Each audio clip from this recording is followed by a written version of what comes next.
চলো তাতে যাও বলা বলা তোমাৰ গৰুবিলাক ঘূৰিব লাগিব দেই এইটো যোৱাটো সহজ যাবে নি জুবিনাৰ লাইফ জেকেট এটা দিয়ে লাইট জেকেট দিলাম মই পাতল এটা দিম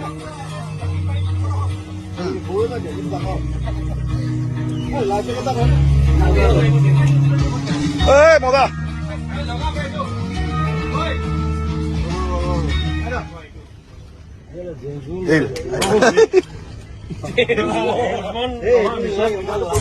মিছন ইম্পচিবল এনেকে যাব লাগিব কি নামি দে ডাইৰেক্ট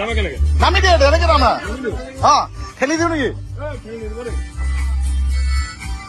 জুবিনাক লগত লৈ যা জুবিনাক লগত লৈ যা যাই আছে যোৱা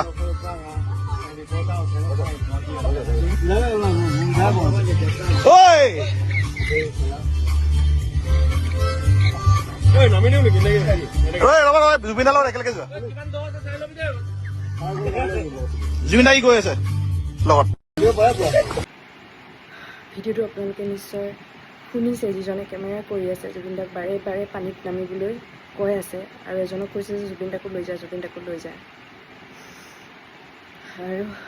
তেওঁলোকে জানিছিল যে ডক্টৰে ৰেষ্ট্ৰিকশ্যন দিছে জুই আৰু পানীৰ পৰা তথাপিও তেওঁলোকে জোৰ কৰা ইমান কাৰণ কি আছিলে সেইটোৱে এতিয়া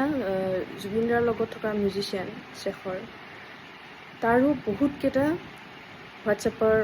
মেছেজ স্ক্ৰীনশ্বট ভাইৰেল হৈ আছে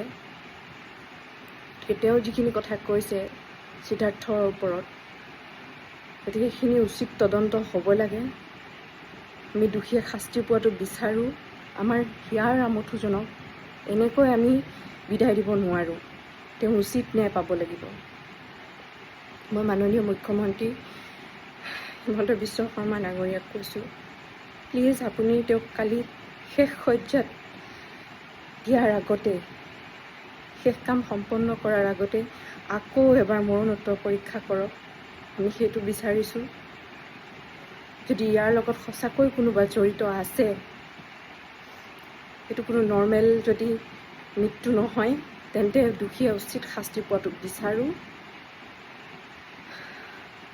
ইমানখিনি আমাৰ মৰমৰ জুবিন দাক আমাৰ হিয়াৰ আমঠুক আমি এনেকৈ বিদায় দিব নোৱাৰোঁ আমাক ন্যায় লাগে আমাক